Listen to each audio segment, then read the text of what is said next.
बिस्मिल्लाहिर्रहमानिर्रहीम। अस्सलामुअलैकुम। मेरा नाम डॉक्टर मोहम्मद शाहिद है और मैं प्रोफेसर ऑफ मेडिसिन और कंसल्टेंट एंडोक्राइनोलॉजिस्ट हूँ। दी डॉक्टर शो के एक और प्रोग्राम के साथ खुशामदीद। आपने पिछले प्रोग्राम्स में देखा होगा कि हमने डायबिटीज़ के मुतालिक थोड़ी बहुत बात की है। उसमें हमने इनिशियली हमल के दौरान शुगर के बारे में बात की थी, जिसको गेस्ट्रेशनल डायबिटीज़ कहते हैं, और वैसे डायबिटीज़ और उससे रिलेटेड कॉम्प्लिकेशन, दिल के अमराज के बारे में हमने बात की। इसके अलावा ब्लड प्रेशर और कोलेस्ट्रॉल के बारे में भी हमने तफसील से बात की थी। तो आपको पता है कि दुनिया भर में डायबिटीज़ के मरीज़ों में दिन ब दिन इजाफ़ा होता चला जा रहा है और इसकी मुख्तलिफ़ कॉम्प्लिकेशंस हैं, यानी डायबिटिक नेफ्रोपैथी, गुर्दे ख़राब होना, डायबिटिक रेटिनोपैथी, आँखों पे असर होना, डायबिटिक न्यूरोपैथी, नसों पे अफेक्ट होना, और डायबिटिक फुट भी हम बहुत ज़्यादा देख रहे हैं, यानी इन्फेक्शन हड्डी तक जाना, और पाँव की हड्डी भी कभी कभी इन्वॉल्व हो जाती है।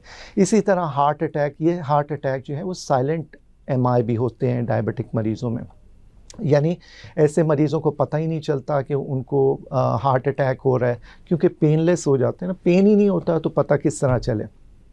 लेकिन जब ईसीजी करवाते हैं और टेस्ट करवाते हैं तो पता चलता है कि हार्ट अटैक हो रहा है।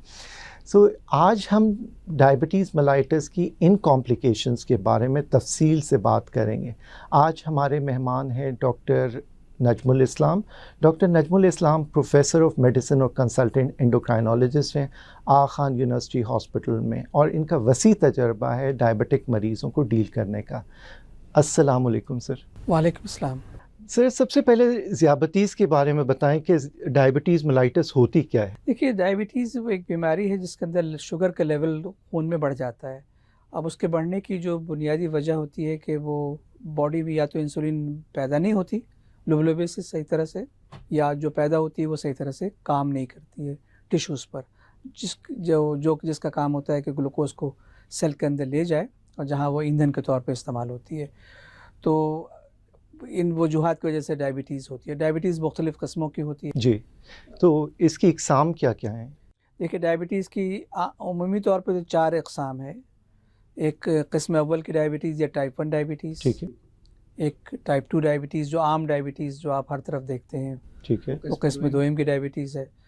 तीसरी डायबिटीज़ हामला औरतों की डायबिटीज़ है, जिसे हम जेस्टेशनल डायबिटीज़ कहते हैं। ठीक है। और चौथी डायबिटीज़ वो एक ग्रुप है जहाँ पे बहुत ही रेयर कॉजेज़ को एक साथ जमा कर दिया गया है। ठीक है। तो बेसिकली आम लोगों के लिए तो आप समझे कि 3 ही किस्म की डायबिटीज़ होती है, किस्म अव्वल की डायबिटीज़, किस्म दोम की डायबिटीज़ और हामला औरतों की डायबिटीज़। सो डायबिटीज़ के नंबर्स क्या होते हैं? किस मरीज़ को डायबिटीज़ हो सकती है और उसके नंबर्स क्या हैं? नंबर्स आपके डायग्नोसिस के लिए? देखिए, डायग्नोसिस की जो एक तो अलामात होती हैं। अलामात तो आपके अगर हैं बहुत कम लोगों को होती हैं, यानी प्यास की ज़्यादती, पेशाब की ज़्यादती, वज़न का कम होना, धुंधलापन, ठीक है। ये अलामात हैं डायबिटीज़ के। आम तौर से ये किस्म दोम की डायबिटीज़ में ये अलामात नहीं मिलती हैं अनलेस के काफ़ी देर कर दी गई हो और शुगर बहुत बढ़ गई हो। सही।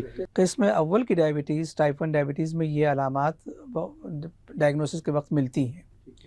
तो अलामात तो ये हो गए।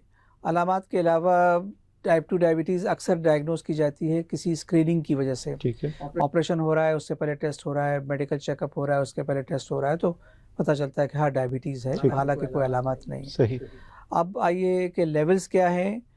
निहार मुँह शुगर, जो फास्टिंग ब्लड शुगर जिसे कहते हैं, अगर वो 126 या उससे ऊपर हो तो पेशेंट डायबिटिक होता है। ठीक है। एक से ज़्यादा रीडिंग चाहिए होती है अगर उसको अलामत नहीं हो तो। इसी तरह से खाने के बाद वाली रीडिंग, जिसे रैंडम ब्लड शुगर कहते हैं, वो 200 से ऊपर अगर हो जाए, 200 या 200 से ऊपर, तो वो डायबिटीज़ होती है। और तीसरा एक टेस्ट होता है, इसको कहते हैं HbA1c। एक टेस्ट है, स्पेशलाइज्ड टेस्ट, जो हर लेबॉर्ट्री में नहीं होता और हर लेबॉर्ट्री उसको सही तरह से करती भी नहीं है। उसमें भी डायग्नोसिस हो सकती है डायबिटीज़ की अगर वो 6.5 6.5% एंड अबव हो जाए। सो अगर किसी को डायग्नोस हो गई कि डायबिटीज़ है तो पहली दवाई और उसके क्या एहतियात करनी चाहिए? देखिए, पहला इलाज तो लाइफस्टाइल मॉडिफिकेशन ठीक है। है, और लाइफस्टाइल मॉडिफिकेशन के 2 कंपोनेंट्स हैं। एक है परहेज़, दूसरा जो है वर्जिश। अब परहेज़ डायबिटिक पेशेंट्स के लिए जो है उसका खाने की मकदार को एक तो कंट्रोल करना होता है और खाने क्वालिटी को चेंज करना होता है। सही। वो चीज़ें जिससे शुगर तेज़ी से बढ़ती है, ज़्यादा बढ़ती है, उनकी ममानियत हो जाती है। यानी चीनी और गुड़ की बनी हुई चीज़ें, रिफाइंड शुगर जिसे कहते हैं, उसको लेने से शुगर बहुत तेज़ी से बढ़ती है, तो वो मना कर दी जाती है कि आप ना खाएं। ठीक है। दूसरा, रिफाइंड फ्लावर, चक्की का आटा इस्तेमाल करते हैं, होल व्हीट फ्लावर जिसे कहते हैं, वो इस्तेमाल किया जाए। और जो सफ़ेद आटा और मैदा जिससे भूसा निकाल लिया जाता है, ब्रांड निकाल दिया जाता है, उसके खाने से शुगर की बढ़ने की रफ्तार तेज़ होती है, ज़्यादा होती है, तो वो मना होती है। तो ये तो दो मेन प्रिंसिपल्स हैं जो कि एडवाइस की जाती हैं। बाकी जूसेस वगैरह का मना होता है, कोल्ड ड्रिंक्स वगैरह जो है इसमें सब में रिफाइंड शुगर होती है, इसमें मना किया। और वॉक एंड डाइट का कितना रोल है? देखिए, वॉक डेफिनेटली रोल है, खाने से पहले करनी चाहिए। आधा घंटा per day 150 minutes per week recommended है।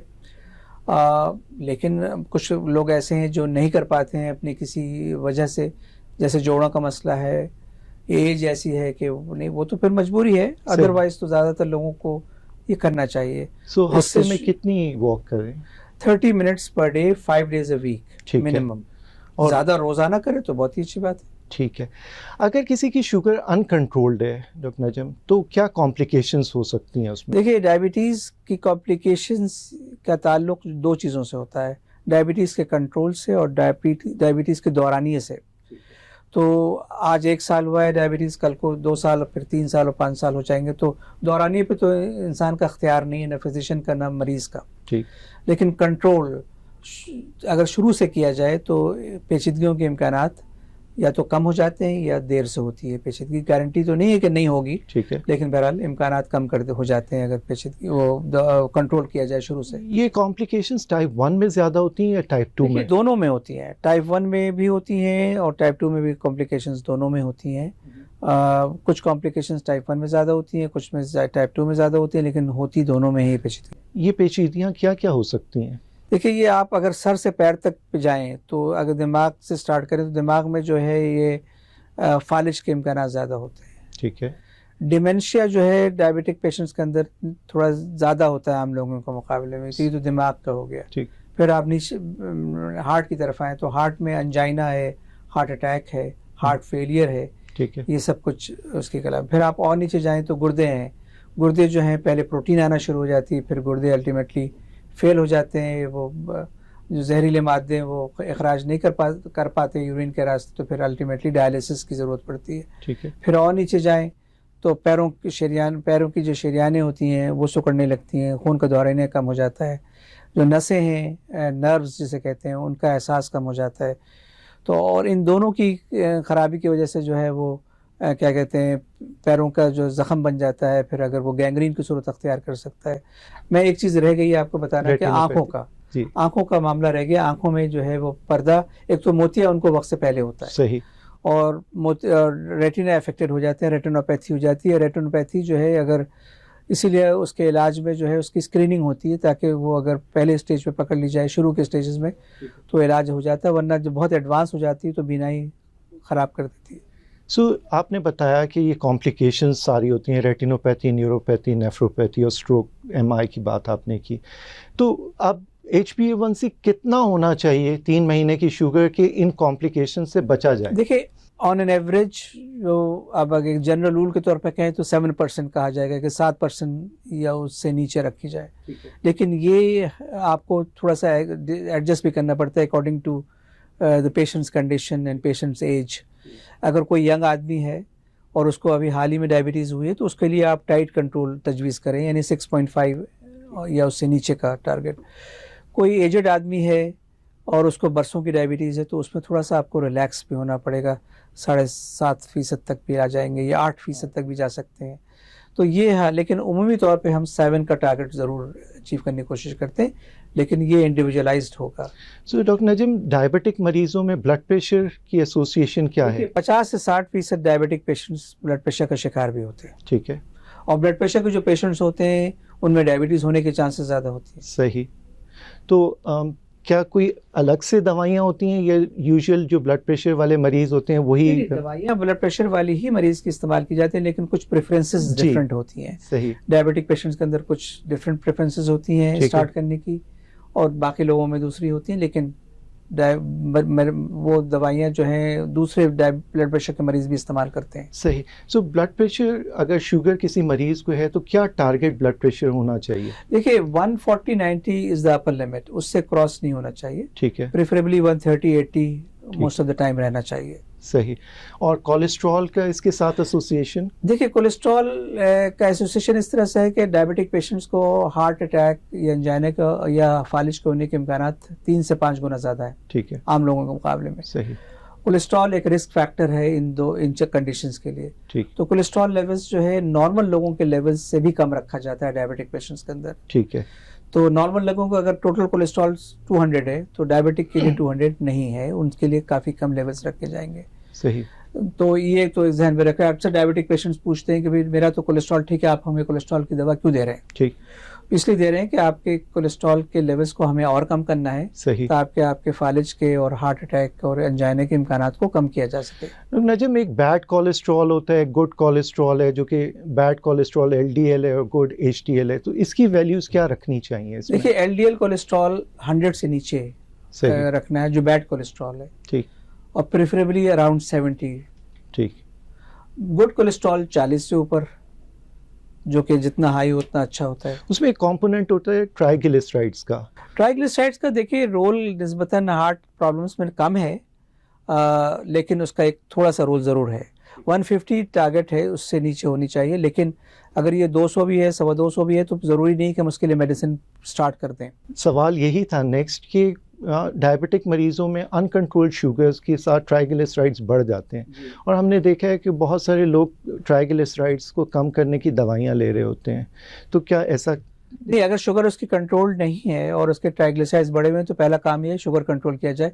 शुगर कंट्रोल करेंगे तो ट्राइग्लिसराइड्स लेवल्स भी उसके बेहतर हो जाएंगे। अच्छा, इसके साथ दूसरे हार्मोन्स का, जैसे थायराइड ग्लैंड है, सो थायराइड और टाइप 1 डायबिटीज़ की एसोसिएशन? टाइप 1 डायबिटीज़ जो है चूँकि ऑटोइम्यून डिजीज़ है। ऑटोइम्यून का मतलब ये कि कुछ बॉडी अपने खिलाफ को तो रिएक्ट करने लगती है। ठीक है। तो बहुत सारी बीमारियां इस नौइयत की होती हैं जो ऑटोइम्यून नेचर होती है। टाइप 1 डायबिटीज़ भी उसी किस्म की डायबिटीज़ है, बीमारी है जिसमें कि कुछ एंटीबॉडीज़ बनती हैं जो कि लुबलुबे के में जो है बीटा सेल्स जहाँ बनते हैं उनको डैमेज करती है। हमारे नाजरीन को डॉक्टर नजम ये बताएं कि अब मरीज़ को शुगर हो गई, लाइफस्टाइल मॉडिफाई कर लिया आपने, लेकिन डिस्पाइट ऑफ दैट शुगर बढ़ रही है, तो इसकी क्या वजूहात हो सकती है? देखिए अगर मरीज़ ने अपने सारा एफर्ट किया है, परहेज़ भी किया है, वॉक भी किया है और दवाइयाँ भी पाबंदी से ली हैं, तो इसका मतलब है उसका मर्ज़ बढ़ रहा है। ठीक है। और मर्ज़ बढ़ रहा है तो दवाइयाँ हमारे पास हैं, एक चंद टैबलेट्स नहीं होती, टैबलेट्स के कम्बिनेशन से काम नहीं चलता, तो फिर हम इंसुलिन पर आते हैं। सही। तो ये नहीं है कि कोई इलाज नहीं, इलाज तो होता है, इंसुलिन इलाज है।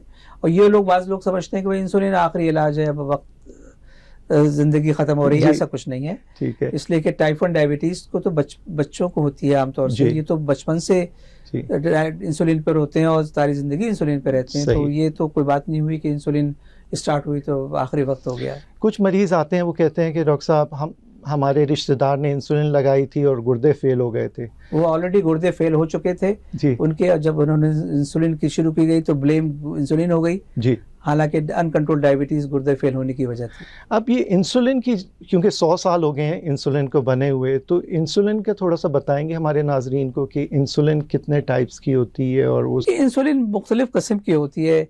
एक इंसुलिन पहले बना करती थी जो कि ह्यूमन इंसुलिन कहते थे हम।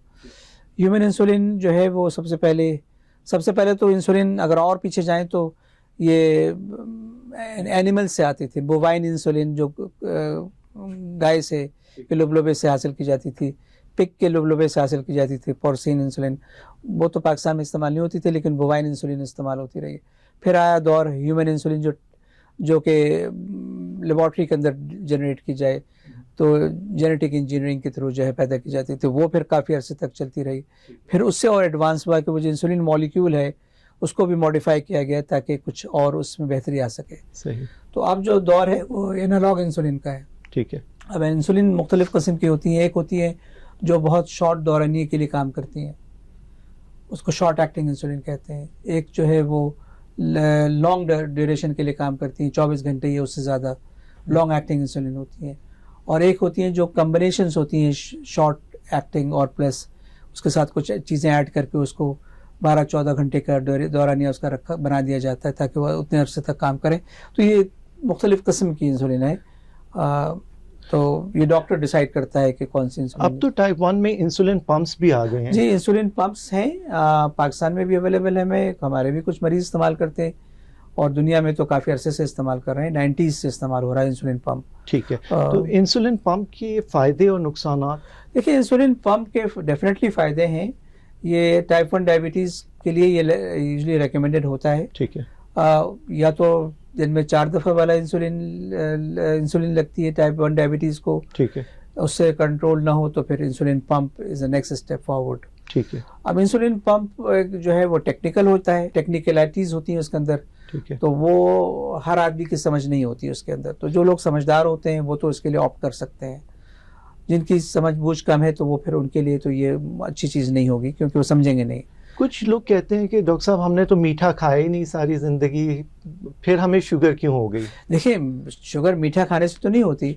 शुगर तो जो किस्म 2M की डायबिटीज़ है उसका ताल्लुक मोटापे से है। ठीक। जो आज तेज़ी से डायबिटीज़ बढ़ रही है दुनिया में, उसकी वजह जो है मोटापा है। और जेनेटिक्स भी है, जीन्स में भी टेंडेंसी होती है। कुछ कौमों में जो है डायबिटीज़ के इम्कान ज़्यादा होते हैं, जैसे हम साउथ एशियंस में डायबिटीज़ के ज़्यादा इम्कान हैं, अफ्रीकन्स में ज़्यादा है। वाइट रेस जो है उसमें निस्बतन कम जेनेटिक टेंडेंसी है फॉर डायबिटीज़। लेकिन जो बढ़ने की वजह है वो जेनेटिक्स नहीं है। जेनेटिक्स तो चेंज नहीं होती डिकेड्स में, बल्कि सदियां लगती हैं जेनेटिक्स चेंज होने में। सही। तो बेसिकली जो वजह बन रही है इंक्रीज डायबिटीज़ की वो है मोटापा।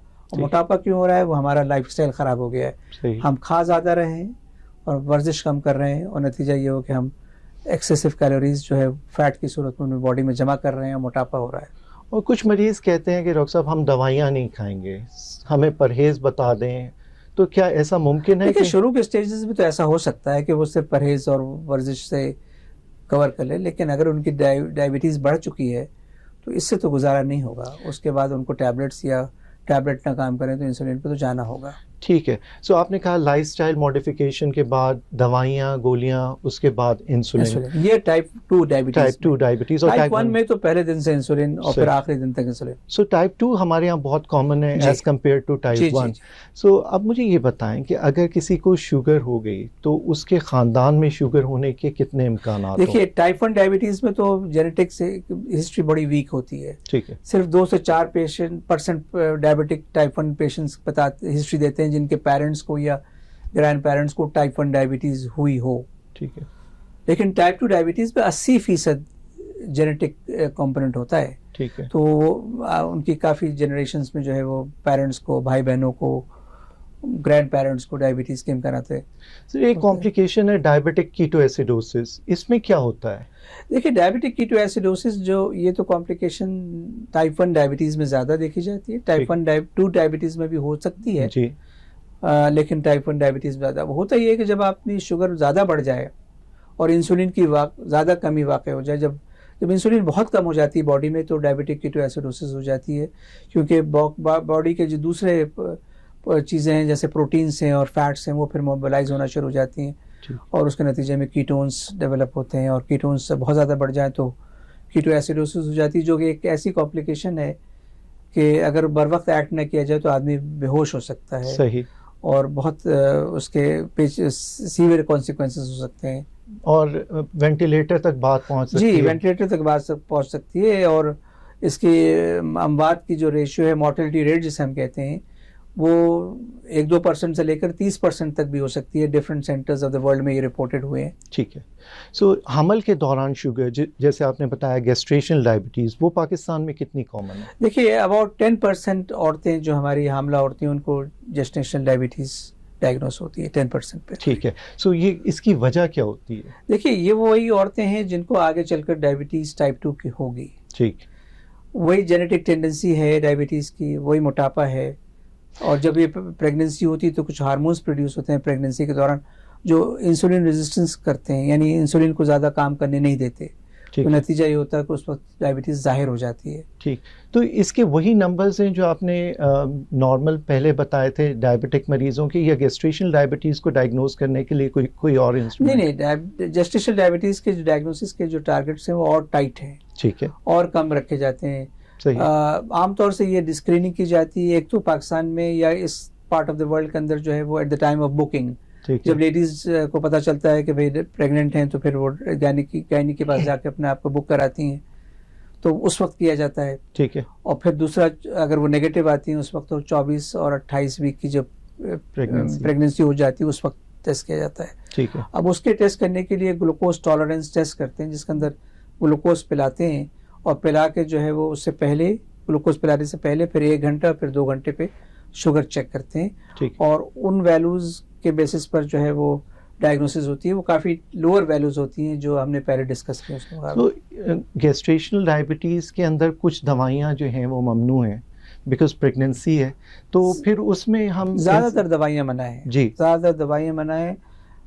मेटफॉर्मिन कुछ लोग देते हैं, कुछ लोग ग्लिबिन-क्लेमाइड भी यूज़ करते हैं, लेकिन ज़्यादातर जो हमारी डायबिटीज़ सोसाइटीज़ हैं वो इंसुलिन को प्रेफर करती हैं। ठीक है, बाकी ये जो मैंने 2 टैबलेट्स के नाम लिए, इसके अलावा तो टैबलेट्स सारी मना है, सही, सारी मना है। इंसुलिन सेफ है और इंसुलिन यूज़ की जाए अगर परहेज और इन टैबलेट से कवर ना हो तो। किसी खातून को अगर पॉलीसिस्टिक ओवेरियन सिंड्रोम है तो उसके कितने चांसेस हैं कि प्रेगनेंसी के दौरान उनको शुगर हो सकती है? देखिए, पॉलीसिस्टिक ओवेरियन सिंड्रोम पेशेंट्स को डायबिटीज़ के चांसेस ज़्यादा होते हैं। ठीक है, उनको मेटाबॉलिक सिंड्रोम के चांसेस भी ज़्यादा होते हैं, तो उनके अंदर जेस्टेशनल डायबिटीज़ के चांसेस भी ज़्यादा होते हैं। ठीक है। तो इससे किस तरह बचा जाए? गेस्टेशनल डायबिटीज़ आपने बताया 10% ख़वातीन को है, तो इससे बचने के क्या तरीके? देखिए, बचने को तो आपके पास एक ही तरीका है, ये कि अपना वेट जो है नॉर्मल रखें, ठीक है, ताकि इम्कानात कम हो जाए। सही, बाकी अगर वेट नॉर्मल है फिर भी हो तो हो सकता है फिर भी, लेकिन ठीक है, इम्कानात कम करने का एक ही तरीका है कि लाइफ स्टाइल अच्छा हेल्दी रखें, अपना वेट कम करें और नॉर्मल वेट जो आपकी हाइट्स की के रेशियो में होना चाहिए, जिसे हम BMI कहते हैं, उस पर आना चाहिए। ठीक है। बहुत बहुत शुक्रिया सर, आपने बहुत मुफीद मालूमात हमारे नाजरीन तक पहुँचाई। शुक्रिया बहुत बहुत, आपने मुझे इन्वाइट किया। तो नाजरीन, आज के प्रोग्राम में हमने तफसील से बात की कि डायबिटीज़ मेलाइटिस को डायग्नोस किस तरह किया जाता है, लाइफस्टाइल मॉडिफिकेशन क्या है, डाइट कैसी रखनी चाहिए और इसकी कॉम्प्लिकेशंस क्या हो सकती हैं। अब ये तफसील बताने का मकसद ये है कि डायबिटिक मरीज़ों को इन पे अमल भी करना है ताकि कॉम्प्लिकेशन से बचा जा सके, और जो ख़वातीन जिनका वज़न ज़्यादा है वज़न को कंट्रोल में रखें ताकि गेस्टेशनल डायबिटीज़ होने के कम से कम इम्कानात हों। फिर किसी नए प्रोग्राम के साथ नेक्स्ट वीक आएंगे। अल्लाह हाफ़िज़।